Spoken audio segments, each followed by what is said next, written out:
Mandou.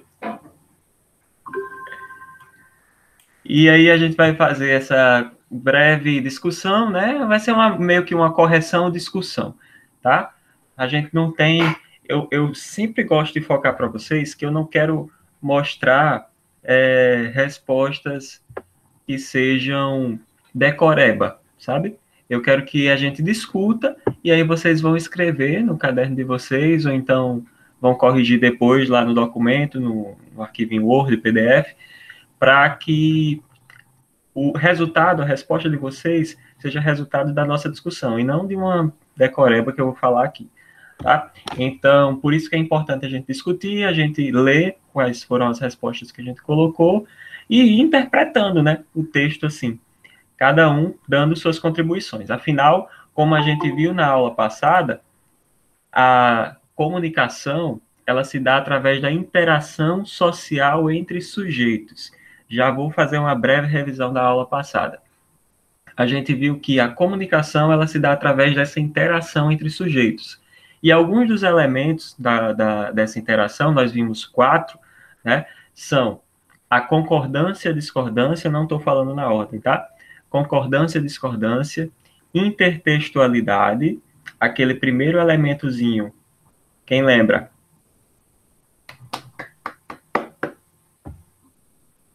Quem lembra?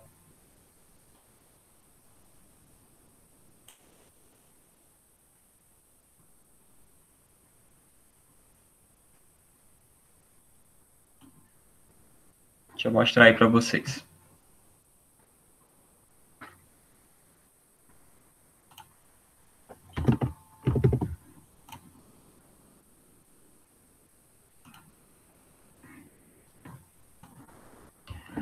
Ó,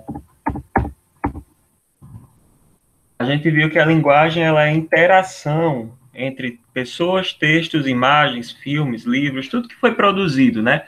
Tudo que foi produzido de discurso, de texto, no decorrer dos anos, e não somente agora, no decorrer dos séculos, dos milênios. Então, a gente viu que a linguagem ela é produzida nessa interação, tá? Os elementos que nós vimos de interação são a imagem que eu tenho de mim e a imagem que eu tenho do outro. A gente se comunica através desse jogo de imagens, né? A gente não conhece verdadeiramente quem é o outro. A gente só tem acesso ao outro a partir da imagem que ele passa de si e da imagem que nós fazemos dele. Do mesmo jeito a gente não se mostra verdadeiramente para outra pessoa. A gente mostra uma imagem que nós temos, né? Uma imagem que nos reveste. Então, esse processo de comunicação se dá através de imagens, né? Imagens que eu faço, por exemplo, de vocês, como alunos, né? E como alunos individualmente, da imagem que vocês fazem de mim enquanto professor, enquanto pessoa, professor, né? Como vocês imaginam que eu seja enquanto pessoa. Se sou um professor muito besta, sou um professor muito maleável, sou um professor muito rígido, sou um professor muito idiota. Então, a imagem que vocês fazem em relação a mim como professor é o que vai fazer com que vocês pensem nas palavras que vocês vão utilizar quando forem se comunicar comigo. Esse é o primeiro elemento. O segundo elemento é a compreensão, né? É necessário que haja um cenário interessante, que não haja ruído na comunicação. Isso tudo, né, vai interferir na compreensão. E também tem outras coisas, como, por exemplo, a língua. A gente tem que falar línguas parecidas, línguas semelhantes, né, para que a gente consiga se entender. E também a questão do conhecimento partilhado, né? Se eu conheço muito mais coisa, digamos, sobre a vida, não, mas sobre literatura, digamos assim. Eu conheço bastante coisa sobre literatura, que nem é tão não é verdade assim, mas hipoteticamente. E aí eu quero passar a conversar com vocês sobre isso, aí eu começo a falar de nome de autores que vocês não conhecem, de nome de épocas, de escolas literárias que vocês não conhecem, e, e aí eu não vou ser compreendido por vocês. Por quê? Porque a informação que eu tenho não é a mesma informação que vocês têm. Do mesmo jeito, vocês podem chegar para mim e falar de coisas que eu não conheço bastante, que eu não conheço bem, que eu não tenho propriedade. Então, vocês vão ter que falar de uma forma que se façam compreender, explicar o conceito daquilo, explicar como é que funciona, para que eu consiga me localizar e compreender a mensagem de vocês. Então, compreensão é isso. Concordância e discordância. Não acabou a aula ainda. Concordância e discordância, né? Quando dois sujeitos, eles mais concordam, eles estão mais propensos a concordar, terem opiniões com afinidade, a interação, a mensagem, ela acaba acontecendo de uma forma mais fluida, né? De uma forma mais compreensível para ambos os lados. Quando ambos os lados discordam, aí o negócio, né, complica. Então, outro fator que interfere nessa interação entre sujeitos é concordância e discordância. E também a intertextualidade ou interdiscursividade, que a gente viu que é o quê? Intertextualidade é a presença de outros textos no meu texto. Se eu estou falando para vocês sobre, eu vou falar agora, né, a interpretação de texto que a gente vai fazer agora, a gente não consegue atribuir sentido ao texto somente com o nosso conhecimento do texto. A gente precisa de uma coisa chamada interdiscursividade para atribuir sentido ao texto. Vocês vão ver que eu vou usar, e vocês devem ter usado também, informações de outros lugares, informações que vocês viram em outros momentos, para dar sentido ao texto, para interpretar esse texto, tá? E a intertextualidade é a presença de outros textos no meu texto. Um exemplo mais comum que existe de intertextualidade, eu vou repetir sempre ele para vocês não esquecerem de forma alguma, é a música Monte Castelo, de Renato Russo, Legião Urbana, que diz o seguinte: ainda que eu fale a língua dos homens e dos anjos, sem amor eu nada seria. É só o amor que conhece o que é verdade. Então, esse trecho da música foi retirado da Bíblia, da passagem da carta de São Paulo aos Coríntios. E aí, Renato Russo retirou esse trecho da Bíblia e incorporou a sua música. Então, a gente pode dizer que na música de Renato Russo existe uma intertextualidade com uma passagem bíblica, tá certo? Então, intertextualidade é essa propriedade da linguagem de pegar outros textos, não plagiar, pegar outros textos e citar nos nossos mesmos. Né? Quando eu falo, segundo fulano de tal, a violência cresceu 50% no Brasil, ponto. Então, aí eu estou pegando um texto de outra pessoa, né? Uma coisa que outra pessoa falou e incorporando no meu texto. Isso aí se chama intertextualidade. Feita a revisão, nós vamos agora para a interpretação de texto. Vamos começar hoje, provavelmente não terminaremos hoje. E aí eu quero um candidato para ler. Um voluntário, por favor, que possa ler com entonação o texto O Outro, de Rubem Fonseca. Vaquetilene, gosto de pessoas corajosas. Muito bem. Meu texto. Espera ainda, professor, que eu vou entrar lá no arquivo que o senhor mandou.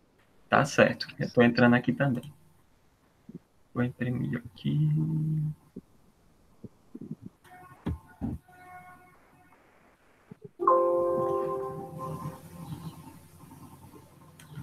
Posso começar?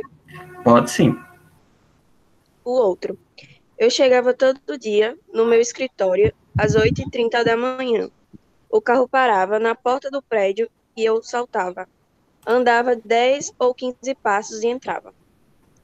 Como todo executivo, eu passava as manhãs dando telefonemas, lendo memorandos, ditando cartas à minha secretária e me exasperando com problemas. Quando chegava a hora do almoço, eu havia trabalhado duramente, mas sempre tinha a impressão de que não havia feito nada de útil. Almoçava em 1 hora, às vezes 1h30, num dos restaurantes da cidade, e voltava para o escritório. Havia dias em que eu falava mais de 50 vezes ao telefone. As cartas eram tantas que a minha secretária ou um dos assistentes assinava por mim. E sempre, ao fim do dia, eu tinha a impressão de que não havia feito tudo o que precisava ser feito. Corria contra o tempo. Quando havia um feriado no meio da semana, eu me irritava, pois era menos tempo que eu tinha. Levava diariamente o trabalho para casa. Em casa podia produzir melhor, o telefone não me chamava tanto. Um dia comecei a sentir uma forte taquicardia. Aliás, nesse mesmo dia, ao chegar pela manhã ao escritório, surgiu ao meu lado, na calçada, um sujeito que me acompanhou até a porta.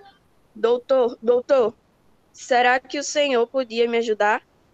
Dei uns trocados a ele e entrei. Pouco depois, quando estava falando ao telefone para São Paulo, o meu coração disparou. Durante alguns minutos, ele bateu num ritmo fortíssimo, me deixando entestuado. Tive que deitar no sofá até passar. Eu estava tonto, suava muito, quase desmaiei. Nessa mesma tarde, fui ao cardiologista. Ele me fez um exame minucioso, inclusive um eletrocardiograma de esforço, e, no final, disse que eu precisava diminuir de peso e mudar de vida. Achei graça. Então, ele recomendou que eu parasse de trabalhar por algum tempo, mas eu disse que isso também era impossível. Afinal, me prescreveu um regime alimentar e mandou que eu caminhasse pelo menos 2 vezes por dia. No dia seguinte, na hora do almoço, quando fui dar a minha caminhada receitada pelo médico, o mesmo sujeito da véspera me fez parar pedindo dinheiro. Era um homem branco, forte, de cabelos castanhos, compridos. Dei a ele algum dinheiro e prossegui. O médico havia dito com franqueza que, se eu não tomasse cuidado, poderia a qualquer momento ter um infarto. Tomei 2 tranquilizantes naquele dia, mas isso não foi suficiente para me deixar totalmente livre da tensão. À noite não levei o trabalho para casa, mas o tempo não passava. Tentei ler um livro, mas minha atenção estava em outra. Voltei da minha caminhada depois do jantar e fiquei impaciente, sentado numa poltrona, lendo jornais, irritado. Na hora do almoço, o mesmo sujeito emparelhou comigo, pedindo dinheiro. Mas todo dia? Perguntei. Doutor, ele respondeu. Minha mãe está morrendo, precisando de remédio. Não conheço ninguém bom no mundo, só o Senhor. Dei a ele 100 cruzeiros.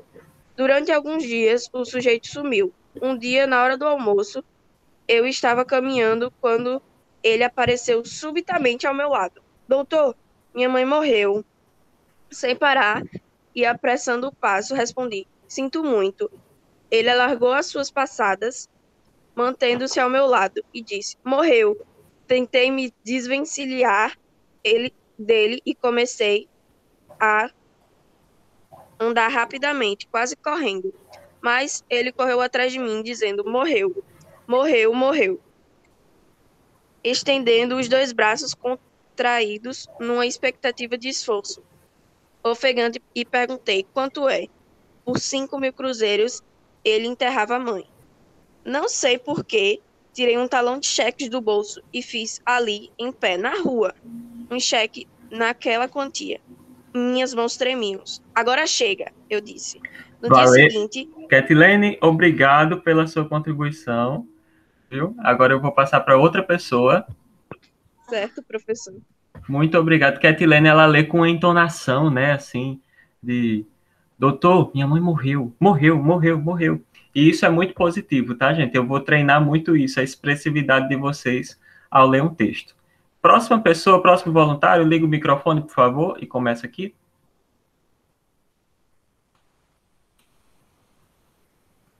Voluntário. Bora logo, vamos. No dia seguinte, eu não saí para dar a minha volta. Almocei no escritório. Foi um dia terrível, em que tudo dava errado. papéis não foram encontrados nos arquivos, uma importante concorrência foi perdida por diferença mínima. Um erro no planejamento financeiro exigiu que novos e complexos cálculos ornamentários tivessem que ser elaborados em regime de urgência. À noite mesmo, com os tranquilizantes, mal consegui dormir. De manhã, fui para o escritório e, de certa forma, as coisas melhoraram um pouco. Ao meio-dia, saí para dar a minha volta. Vi que o sujeito que me pedia dinheiro estava em pé, meio escondido na esquina, me espreitando, esperando eu passar. Dei a volta e caminhei em sentido contrário. Pouco depois, ouvi o barulho de saltos de sapato batendo na calçada, como se alguém estivesse correndo atrás de mim. Apressei o passo, sentindo um aperto no coração. Era como se eu estivesse sendo perseguido por alguém. Um sentimento infantil de medo contra o qual tentei lutar, mas neste instante ele chegou ao meu lado dizendo: Doutor, doutor. Sem parar, eu perguntei: Agora o quê? Mantendo-se ao meu lado, ele disse: Doutor, o senhor tem que me ajudar. Não tenho ninguém no mundo. Respondi com toda a autoridade que pudesse colocar na voz: Arranje um emprego. Ele disse: Eu não sei fazer nada. O senhor tem que me ajudar. Corríamos pela rua. Eu tinha a impressão de que as pessoas nos observavam com estranheza. Não tenho que ajudá-lo coisa nenhuma. Respondi, tenho sim. Senão o senhor não sabe o que pode acontecer. E ele me segurou pelo braço e me olhou. E pela primeira vez vi bem como era o seu rosto, cínico e vingativo. Meu coração batia de nervoso e cansaço. E a última vez eu disse, parando e dando dinheiro para ele, não sei quanto. Mas não foi a última vez. Não, mas não foi a última vez. Todos os dias ele surgia repetidamente, súplice e ameaçador, caminhando ao meu lado, arruinando a minha saúde, dizendo: É a última vez, doutor, mas nunca era. Minha pressão subiu ainda mais. Meu coração explodia só de pensar nele. Eu não queria mais ver aquele sujeito. Que culpa eu tinha dele ser pobre? Resolvi parar de trabalhar uns tempos. Falei com os meus colegas de diretoria que concordaram com a minha ausência por 2 meses. A primeira semana foi difícil, não é simples. A primeira semana foi difícil. Não é simples parar de repente de trabalhar. Eu me senti perdido, sem saber o que fazer. Mas aos poucos fui me acostumando. Meu apetite aumentou. Passei a dormir melhor e a fumar menos. Via televisão, lia, dormia depois do almoço e andava o dobro que andava antes, sentindo-se ótimo. Eu estava me tornando um homem tranquilo e pensando seriamente em mudar de vida, parar de trabalhar tanto. Um dia saí para o meu passeio habitual, quando o pedinte, surgiu inesperadamente. Inferno, como foi que ele descobriu o meu endereço? Doutor, né, não me abandone. Sua voz era de mágoa e ressentimento. Só tem um senhor no mundo. Não faça isso de novo comigo. Estou precisando de dinheiro. Esta é a última vez, eu juro. E ele encostou seu corpo bem junto ao meu enquanto caminhávamos. E eu podia sentir o seu hálito azedo e podre de faminto. Ele era mais alto do que eu, forte e ameaçador. Fui na direção da minha casa e ele me acompanhando, o rosto fixo virado para o meu, me vigiando curioso, desconfiado, implacável, até que chegamos na minha casa. Eu disse: Espere aqui. Fechei a porta, fui ao meu quarto. Voltei, abri a porta e ele, ao me ver, disse: Não faça isso, doutor, só tem um senhor no mundo. Não acabou de falar, ou se falou, não ouvi, com o barulho do tiro. Ele caiu no chão. Então vi que era um menino franzino, de espinhas no rosto e de uma palidez tão grande que nem mesmo o sangue foi cobrindo sua face, consegui esconder. Muito obrigado, Samuel. Nada. Voltando para mim. Então, minha gente, vocês percebam que é um conto bem forte, né? Começa de uma forma assim, meio. Vão colocando aí no chat a reação de vocês ao conto, quando vocês leram. Vai começando de uma forma assim, diferente, meio que você não sabe aonde a pessoa, o autor quer chegar, né? O narrador está querendo chegar, e aí você vai depois descobrindo que é uma coisa meio macabra, né? Meio estranha, mas que ao mesmo tempo acontece todos os dias, né? No nosso país, acontece bastante, de uma forma que muitas vezes a gente nem vê. E o texto em si, ele é uma crítica social, né? Como a gente viu, a literatura ela tem várias funções. Dentre essas funções, a gente tem a função de denúncia social, de mostrar alguma coisa na nossa sociedade que deve ser denunciada, que deve ser refletida por todos nós. E esse conto aí não é diferente. Rubem Fonseca, que é o autor do conto, ele tem até um livro dele aqui.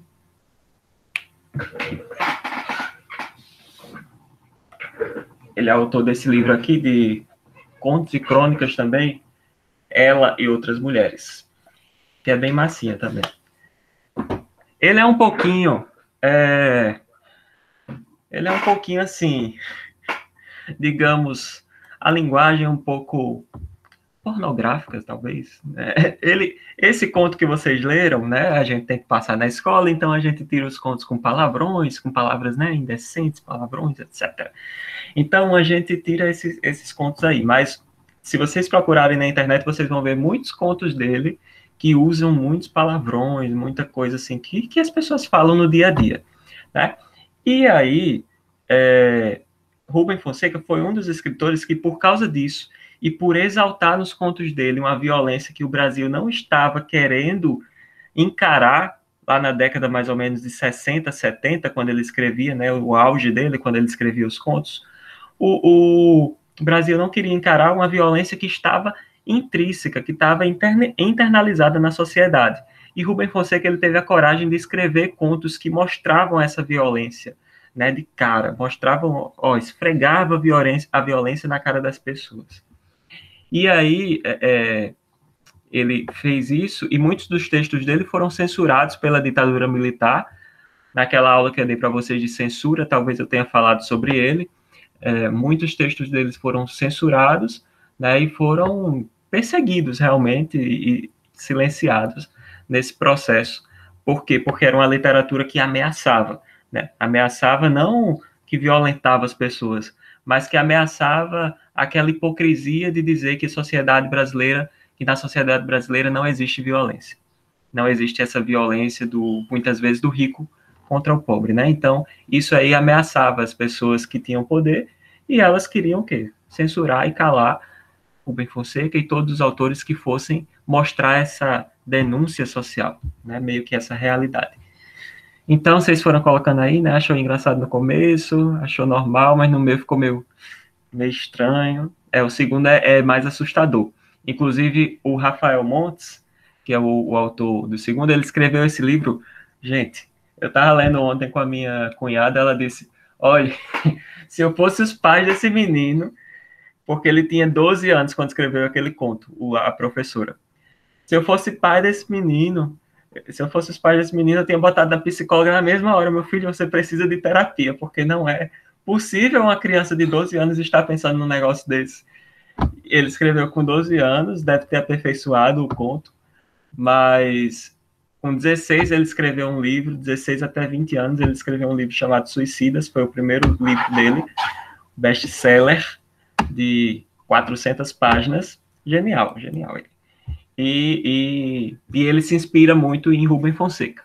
Ele se inspira muito nos contos de Rubem Fonseca. Por isso que tem essa violência, é uma violência ainda maior, mais macabra, porque o cara já leu tanto Rubem Fonseca que agora ele já quer botar um toquezinho assim mais, né, tchan, nos textos dele. E sobre a questão 1, pessoal, a gente vai discutindo e ao mesmo tempo vendo o que é que o conto quer dizer e corrigindo a atividade, tá certo?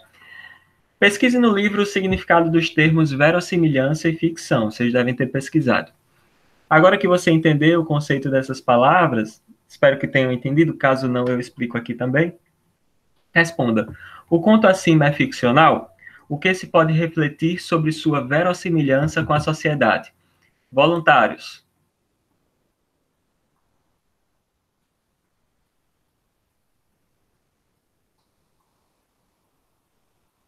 5, 4, 3, 2, 1. Tananana. Ana Caroline.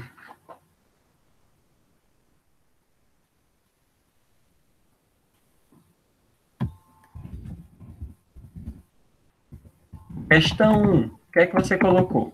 Vou repetir. Depois de ter pesquisado no livro o significado dos termos verossimilhança e ficção, e ter entendido o conceito dessas palavras, responda: o conto acima, conto outro, ele é ficcional? O que se pode refletir sobre sua verossimilhança com a sociedade? Tu fala no microfone, por favor.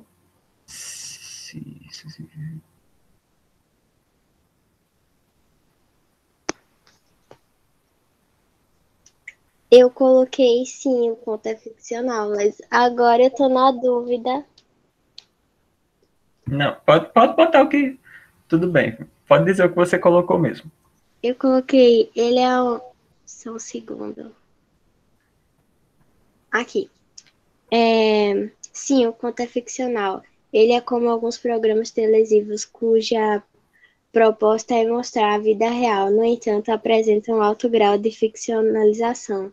Como na parte em que só no final, quando o menino barra homem levou um tiro. Só neste momento o personagem principal notou que ele era um menino franzino de espinhas no rosto e de palidez tão grande que nem mesmo o sangue que cobria seu rosto conseguia esconder. Certo. E sobre a verossimilhança? Eu não coloquei. Certo. Mas obrigado pela sua participação. Ellison.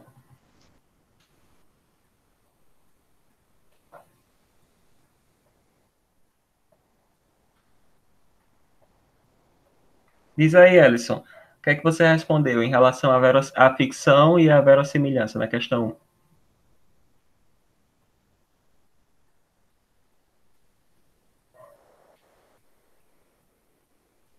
Pode ligar o microfone e falar, tá? Só responde, tá certo. Só responde aqui no chat, gente. Thalita, no caso, me falou que não pode ligar o microfone dela, que ela está na casa da avó e tem algum problema em relação ao dispositivo. Então, a gente só responde no chat quando for realmente necessário, por causa do tempo da aula, tá certo? Só enquanto o Edson acha aí, eu vou explicar rapidamente o conceito de ficção e verossimilhança, que vocês tá lá no livro de uma forma bem simples, bem didática, eu considero. Mas mesmo assim eu vou falar, né? Porque a gente está aqui para isso. Então, ficção é aquele texto que parece com a realidade, mas não é a realidade. É a história inventada, né? Uma novela é uma ficção, um filme é uma ficção, certo? Por mais que o filme ele seja biográfico, mas ainda assim são elementos ficcionais, tá bom?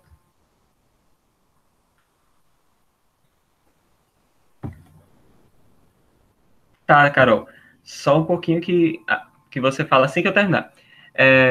Então, quando a ficção, quando a gente pega uma realidade e transforma numa história, num romance, né, em algo que não aconteceu efetivamente, mas que tem traços de relação com a sociedade, a gente chama isso de ficção. Harry Potter, por exemplo, é uma ficção, certo? E aí vocês podem dizer, mas Harry Potter não tem muito a ver com a realidade, é um mundo de magia, castelos, etc, etc e tal. Peraí, Harry Potter eu nunca li, tá? Nunca li, mas minha irmã já leu, minha namorada já leu, e muitas pessoas que eu conheço já leram, e elas falam que Harry Potter, apesar de ter esse mundo da magia, ele retrata, de certa forma, questões psicológicas do ser humano, ele retrata, de certa forma, a nossa própria sociedade, mas com uma certa metáfora, né, revestida de magia, de varinhas, e de castelo, e de bruxos, mas aquilo ali, aquela ficção, porque é uma história inventada, então é ficcional, ela está retratando, de certa forma, a realidade, né? Tem algumas semelhanças com a realidade. Essa obra aí, o outro, ela pode ser mais difícil da gente ver como ficção. Por quê? Porque é muito aproximado da realidade. E aí a gente entra no conceito de verossimilhança, né? Verossimilhança é aquele elemento, aquela propriedade que uma obra tem de se parecer de alguma forma possível, tá? Então, uma obra ela precisa ser verossimilhante, ou seja, ela deve ser possível. Aquele mundo de imaginação de Harry Potter, de alguma forma, ele deve ser possível para o leitor, mesmo que ali, dentro da história, certo? Mesmo que a gente não pense, fora da história existe magia, como eu, quando era pequeno. Eu enviava cartas para Hogwarts. Eu escrevia, junto com a minha prima, cartas, a gente escrevia e esperava que a coruja viesse pegar. Botava na janela e esperava que a coruja viesse pegar. A gente pesquisava na internet cursos de magia em São Paulo, varinhas, não sei o que e tal, cursos online.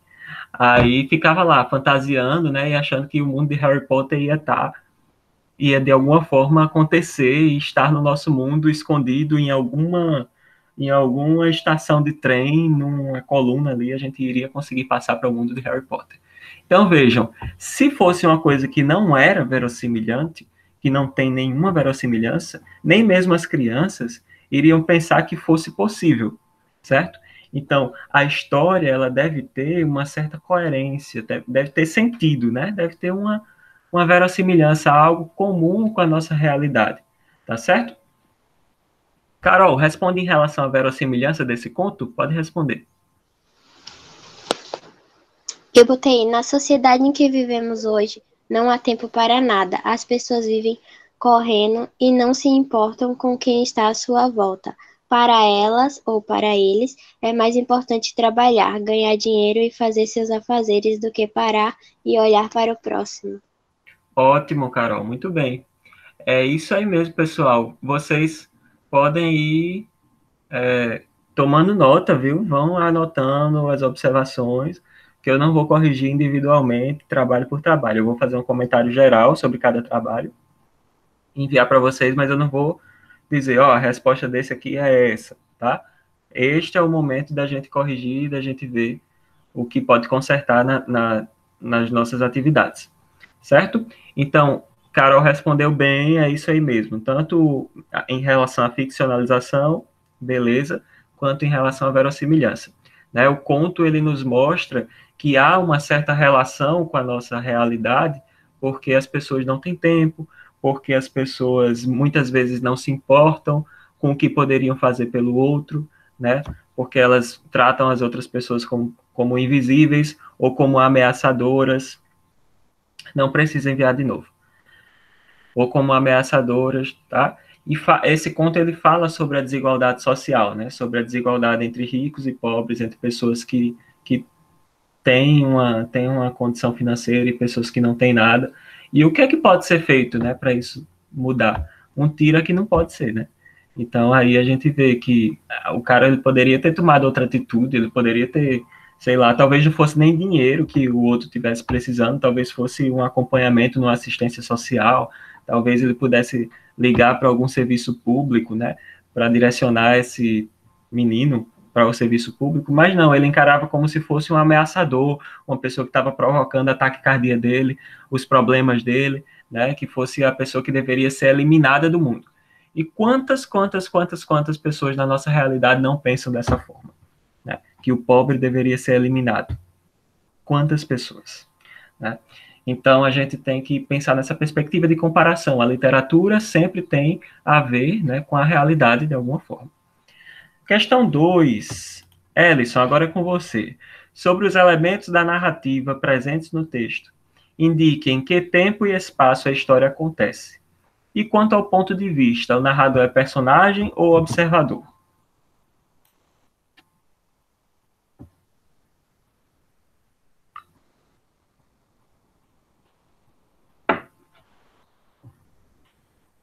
Ellison?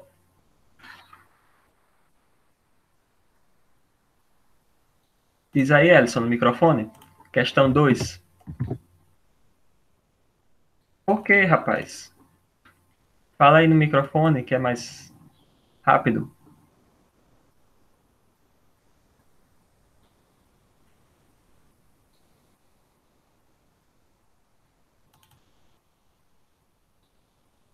Tá certo. Então, vai escrevendo aí a 3, que eu vou perguntar a outra pessoa a 2. Vai escrevendo a 3. Vamos lá. Thomas respondeu?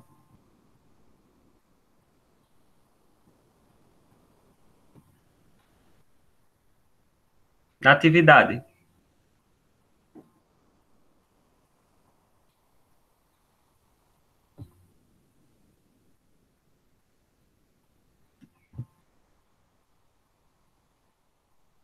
Natividade. Questão 2. Peraí, eu tô Vamos fingir que digitando. estamos na sala de aula. Eu olho para vocês e digo, questão 2, bora agora, agora. Ô, professor, Sim. não era para responder apenas 5? Ah, você não fez essa, no caso. Não, eu escolhi a professora. Tá. Quem escolheu a questão, o outro e quer responder? Alguém escolheu a questão 2 de o outro? Matheus. Tu escolheu o qual ponto?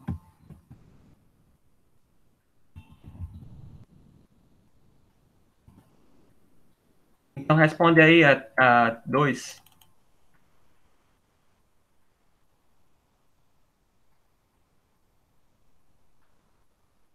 Minha gente, vocês ainda não estão com o negócio na mão. Olha, eu vou pedir para ligar a câmera, viu, depois. A gente só tem 1 hora. A gente só tem 1 hora de aula. A gente antes tinha o quê? 1h40 num dia e 1h40 no outro. Então imagine o que dá para fazer em 2, 3 horas, 3 horas, né? 3 horas e pouco. Agora a gente tem 1 hora de aula num dia e 1 hora de aula no outro. Pois é, ensino à distância. Até 11 horas fica bem cansativo, eu acho, para vocês. Acho que vocês não aguentam, não. Eu vou ficar falando sozinho. Quando é 9h30, vocês já estão morrendo aí. Vai, Catilene. Questão 2. Pera ainda. Eu coloquei ação interior, quando o conflito transcorre na mente do personagem. E o narrador, eu coloquei narrador-personagem. Certo. Narrador personagem, beleza. A ação, ela acontece, ela é tanto interior quanto exterior, porque ele narra acontecimentos da mente dele também, né? A preocupação, tudo isso. Mas ao mesmo tempo ele fala de coisas exteriores, ou seja, do escritório, de quando ele ia para o escritório, que ele ia almoçar, ele foi numa consulta com um cardiologista. Então, tudo isso aí faz parte das ações exteriores também, tá certo? Ações interiores são aquelas que acontecem no psicológico, tá? Na mente da pessoa. A gente vai falar sobre isso amanhã com mais detalhe. E a ação exterior é aquilo que acontece fora, no mundo físico. E o narrador, ele é personagem, sim. Teve duas coisas que eu perguntei aqui que tu não respondeu para colocar aí, para completar. Qual é o tempo e o espaço em que a história acontece, né?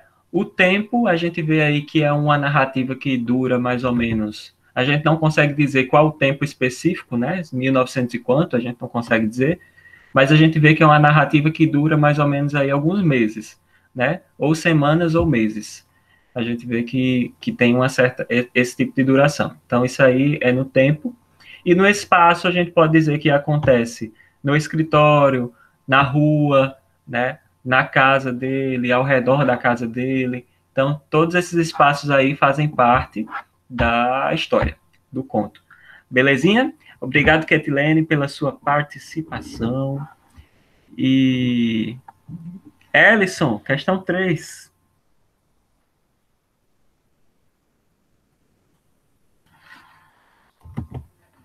Questão 3. É possível estabelecer qual personagem é o herói e qual o anti-herói do conto? Explique. Ah, beleza, Ellison, beleza. Matheus, pegou já, Matheus? Questão 3 do 1. Questão 3 do texto 1.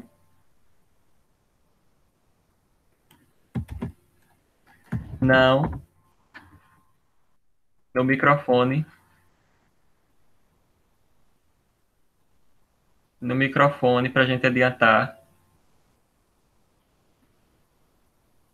Bora, microfone.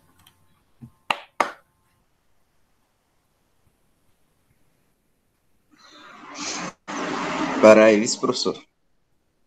Tô esperando.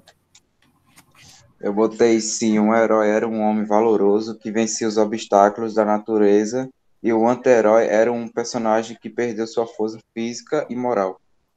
E no texto, dá para estabelecer quem é o herói e qual é o anti-herói? Do conto, desse conto aí? Eu acho que não, vice-professor.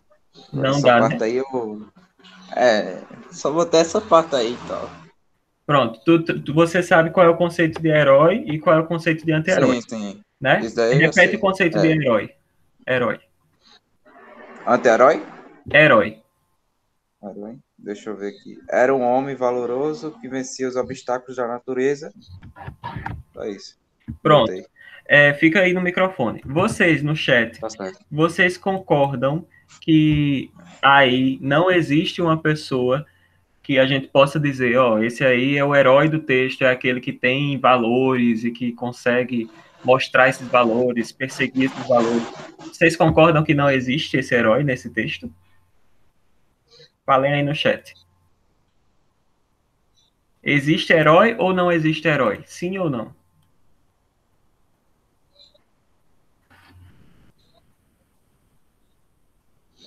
Acho que não tem nenhum herói. Existe herói. Tem como outro texto. Existe. Quem seria o herói? No chat. E Matheus também pode responder. Quem seria o herói? A gente só tem dois personagens principais, né? O homem, o narrador e o menino. Então, qual dos dois seria o herói? Se existe, qual seria?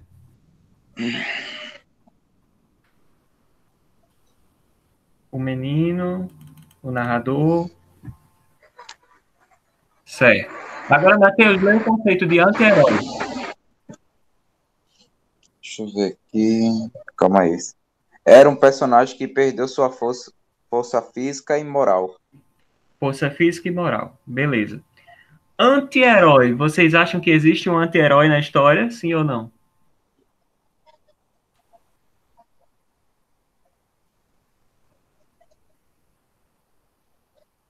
Anti-herói.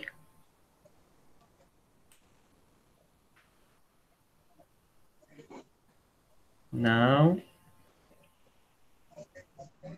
Vou dar uma resposta para você. Obrigado, Matheus. Aí complete aí, viu? A sua questão. Tá certo. Ó, vou dar uma dica para vocês. Numa história, existe o protagonista, que é quem a gente vai ver amanhã direitinho. E esse protagonista, que é o personagem principal, né, ele pode ser herói e pode ser anti-herói, tá? O herói é aquele que não apresenta defeitos, é aquela pessoa assim, que você vê, ele é o mocinho da trama, ou então a mocinha, é aquele que não apresenta defeitos, é aquele que tem muitas virtudes, que vai até o fim para conquistar o seu objetivo, sem passar por cima de ninguém, né, sem trapacear, sem atrapalhar ninguém, é aquela pessoa exemplo.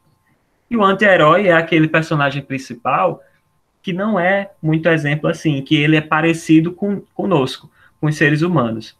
Então vocês vejam aí que neste conto a gente não tem o herói, que é aquela pessoa que vai salvar tudo e que ela não tem nenhum defeito, né? E que ela consegue passar por todas as situações, por todos os obstáculos. A gente não tem esse herói. A gente tem um menino, que é um menino, né? Que é um menino que não tem oportunidades na vida, ele foi uma vítima, né? Ele ajudou, de certa forma, o cara a ficar em casa, mas ainda assim, ele é uma pessoa que tem defeitos, tem qualidades também, mas também tem defeitos. Então não é aquele herói que salva a pátria e que vai até o fim, sabe? Não é aquele personagem que passa por um caminho para conquistar aquilo que quer, nem. Ele é um ser humano como a gente. E o homem, ele também é um ser humano, cheio de defeitos, ele também tem algumas qualidades, né?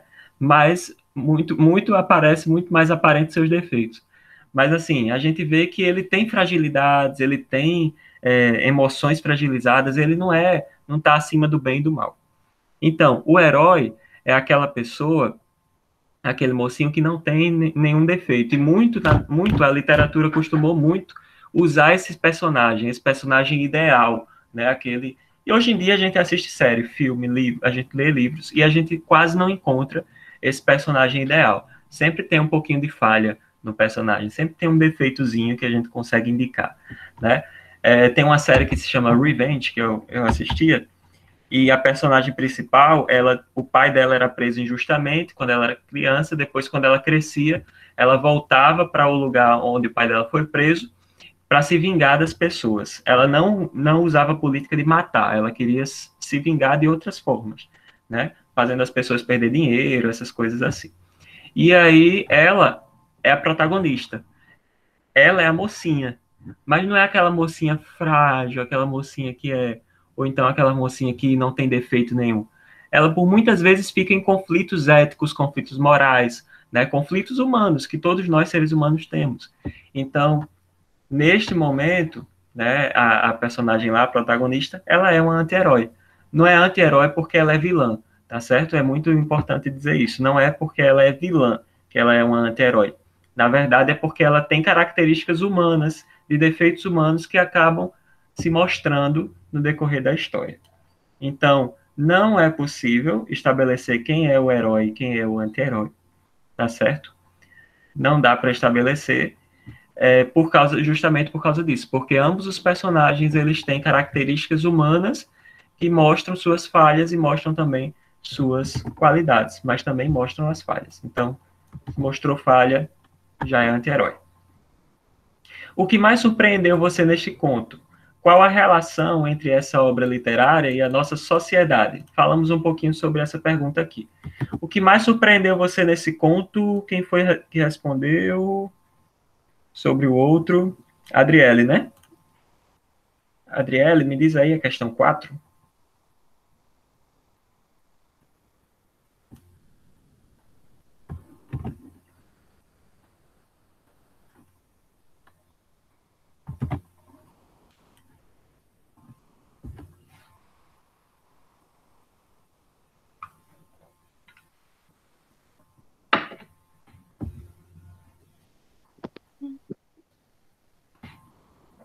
Eu coloquei. O que mais me surpreendeu no texto foi a persistência do menino em ir atrás do homem.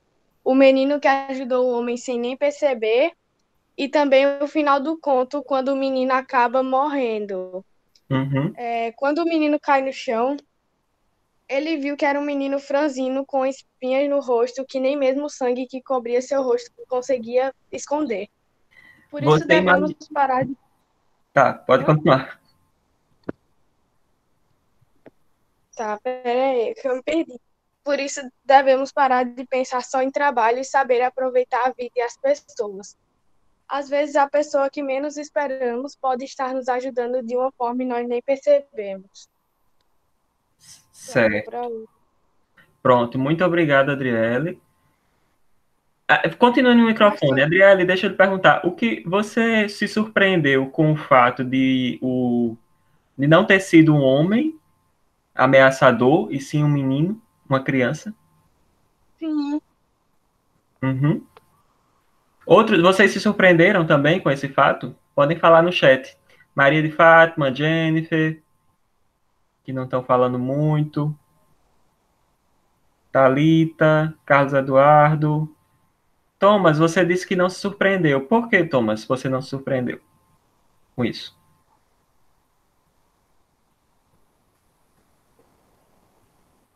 Achei nada demais. Carlos Eduardo, por que você não se surpreendeu com isso?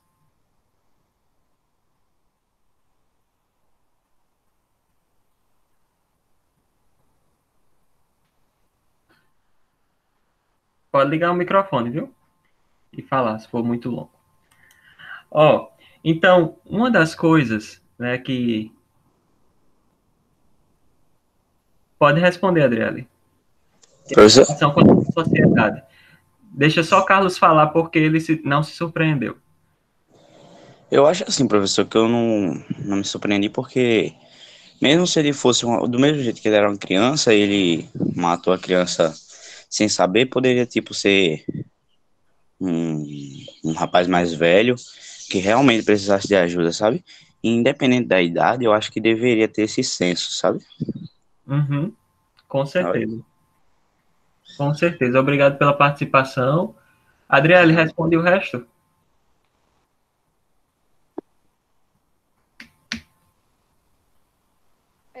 A relação entre a obra e a nossa sociedade é que a sociedade às vezes esquece que a vida não é só de trabalho, precisamos de um tempo para relaxar. Mesmo que uma pessoa trabalhe o dia todo, todos os dias sempre vai ter trabalho, pois o trabalho nunca acaba. Por isso, não temos que ficar tentando acabar tudo, porque sempre vai haver mais um. Então, o que precisamos é de relaxar. E também eu acho que eu ia colocar outra coisa, só que tipo, eu não coloquei aqui. Sim.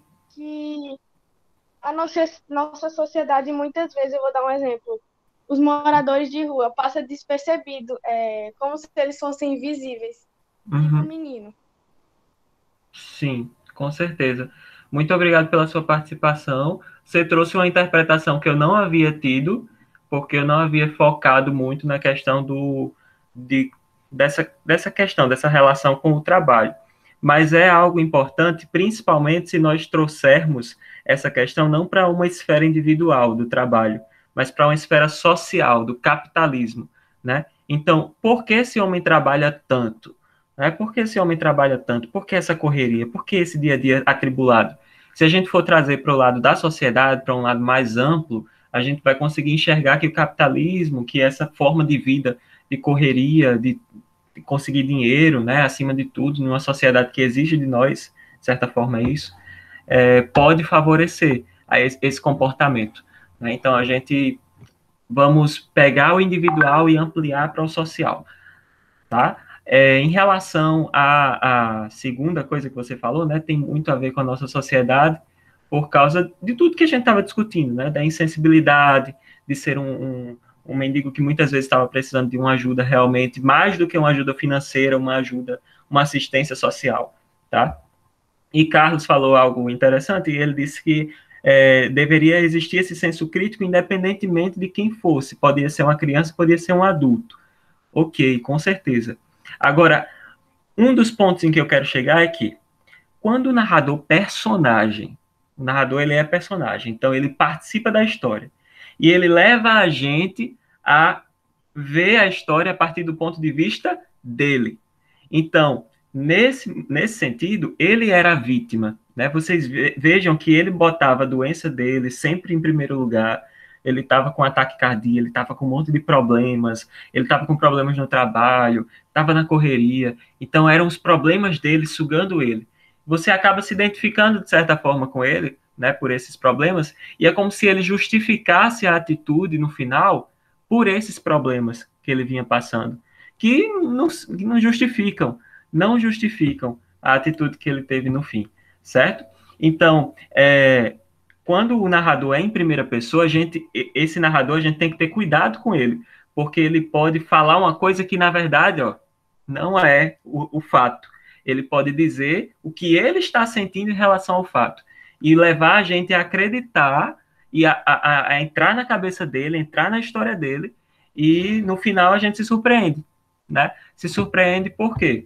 Porque, pelo menos para mim, na minha leitura, durante todo o texto, eu imaginava, né? A gente faz uma imagem na nossa cabeça, eu imaginava que esse mendigo, ele era uma pessoa ameaçadora, ele era uma pessoa, um homem daqueles que a qualquer momento vai pegar uma arma e vai assaltar. Então, você vai fazendo esse imaginário por causa da narração, porque é em primeira pessoa. E porque o cara lá, o personagem, ele vai levando você e convencendo você disso. E quando é no fim, você descobre que a sua imaginação não estava certa, porque você foi enganado pelo narrador. E aí você vê que ele era uma criança. E tem partes que ele coloca aqui, né, quando ele fala assim, era mais forte e ameaçador que eu, sua voz era de mágoa e ressentimento, né? Era um homem branco e alto, seu rosto cínico, vingativo, arruinando a minha saúde. Que culpa eu tinha dele ser pobre? Súplice e ameaçador. Então vocês vejam, né, que ele constrói todo o texto para a gente ter raiva da pessoa que está pedindo e achar que é uma pessoa realmente ameaçadora, certo? Narrador personagem ele tem essa propriedade. Gente, eu vou responder só a questão 5 para a gente finalizar, tá certo? Para a gente não levar para amanhã, e amanhã a gente fala da professora. 5. Por que você acha que o título do conto é o outro? Quem seria esse outro no texto? E na nossa sociedade, quem seria esse outro ao qual o autor se refere?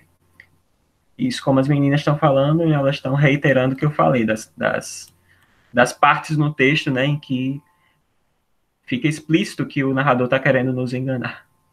Então, quem é o outro, né? Por que o título do texto é o outro? Quem é esse outro na nossa sociedade? Vejam bem que o outro é a pessoa que não somos nós. Vocês já ouviram aquele discurso de dizer assim, ó, o outro que se dane. Ah, isso é problema do outro, não é problema meu. Os outros que, enfim, é o outro, né? Não sou eu.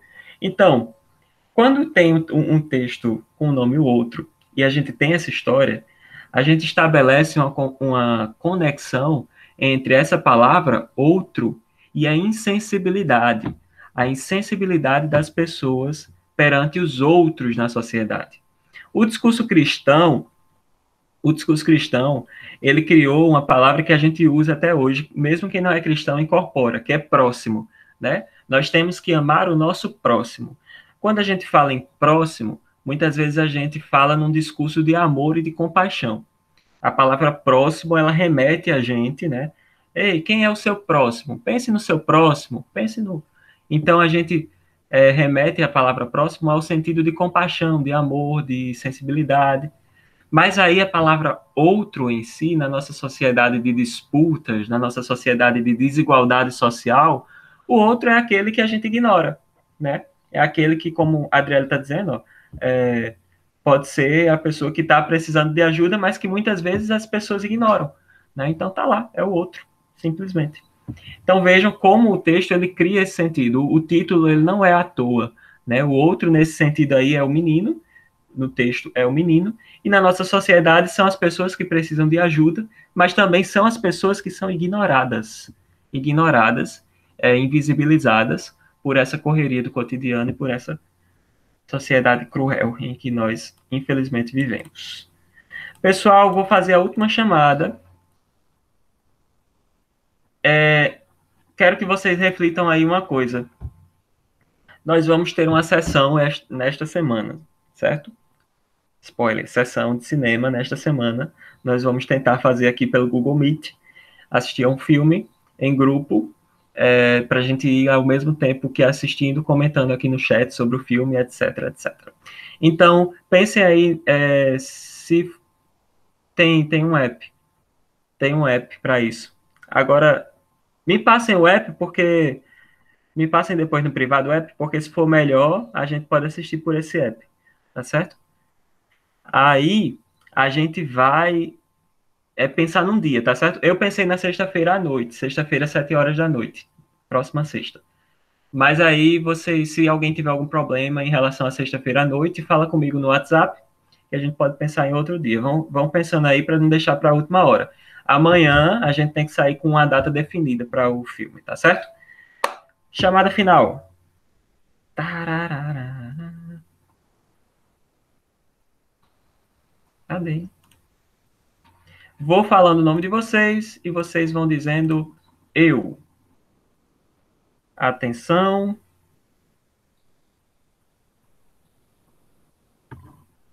Adriele.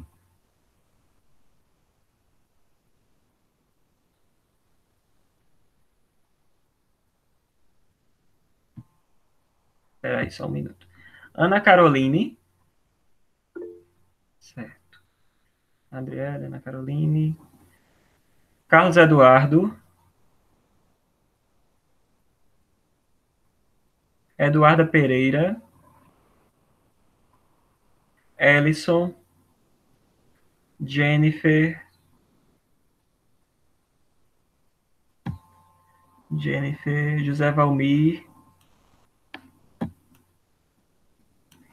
Ketilene, Maria de Fátima, Maria Mariana, Maria Natividade, Mateus Gabriel,